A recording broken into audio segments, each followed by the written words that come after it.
So you take one look at this mayor, Karen Bass, LA, and you know that this person is not qualified for the job. She's just not qualified for it.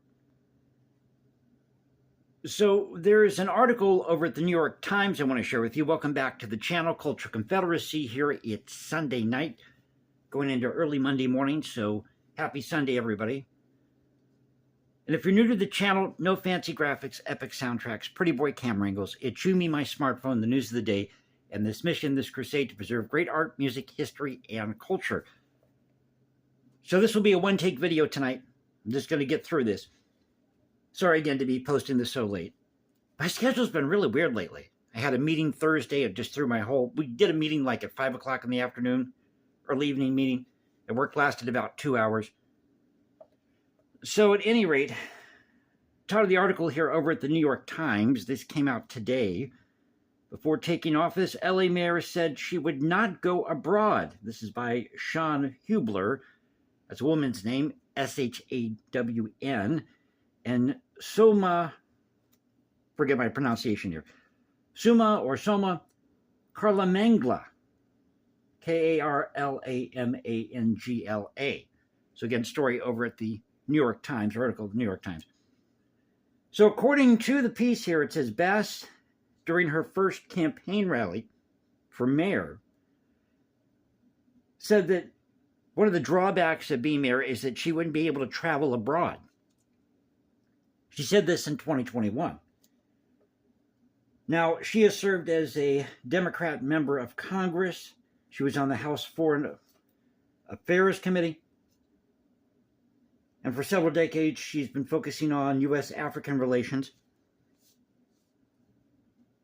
But during an October 17th, 2021 interview with the New York Times, she said that she would not travel overseas. So she promised that she would not travel overseas as the mayor, if she was elected mayor at that time, of LA. She would limit her time between LA, New York, Sacramento, and San Francisco, as well as DC. So no international travel. But you lie, girl. You lie through your teeth. But when these fires broke out in LA, and when I lived in California, Northern California, it's a real thing. It's a real threat. When the air gets really dry, winter or summer, you have a potential for these really bad fires to break out. In fact, I lost my apartment building due to the fact that it was really cold. Somebody went out there trying to fix a pipe that broke. Next thing you know, it's because it was cold and dry. So, it's just, an older building, older materials. But when these fires broke out, she was on her way back from Ghana.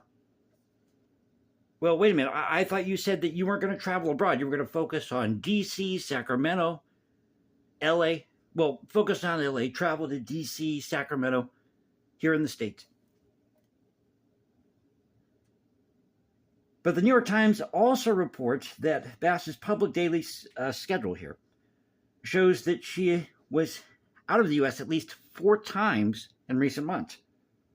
So this included a trip to Mexico for Mexican President Claudia Sheinbaum, her inauguration, and 3 times to France for the 2024 Olympics. She must really love the Olympics. 3 times? You went over to France for the Olympics?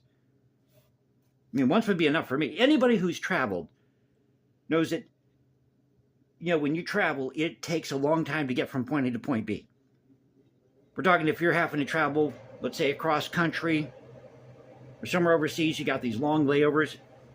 It's insane, absolutely insane. And of course, you got to go to the nearest airport, which is 3 hours away or 4 hours away from where you actually live. Now, in my case, for me, traveling out of here is kind of weird, so I have to go down to Omaha, take the train out of Omaha if I want to go down and see my mom, let's say in Georgia, because there's a train station in Georgia. Otherwise, I got to fly into Denver. It's a 26-hour layover in Denver. It's insane. It's crazy. You people who build these airports, like these airlines, even Amtrak, you guys can't have a second or third hub and bring in some more revenue? I just don't understand it.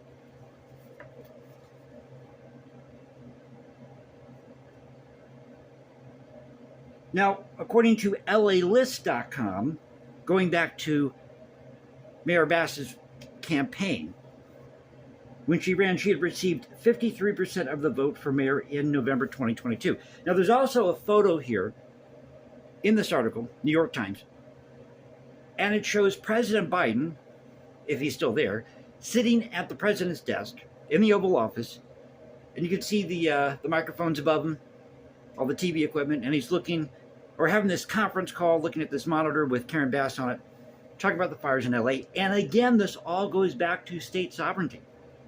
I don't think the federal government should be getting involved with this.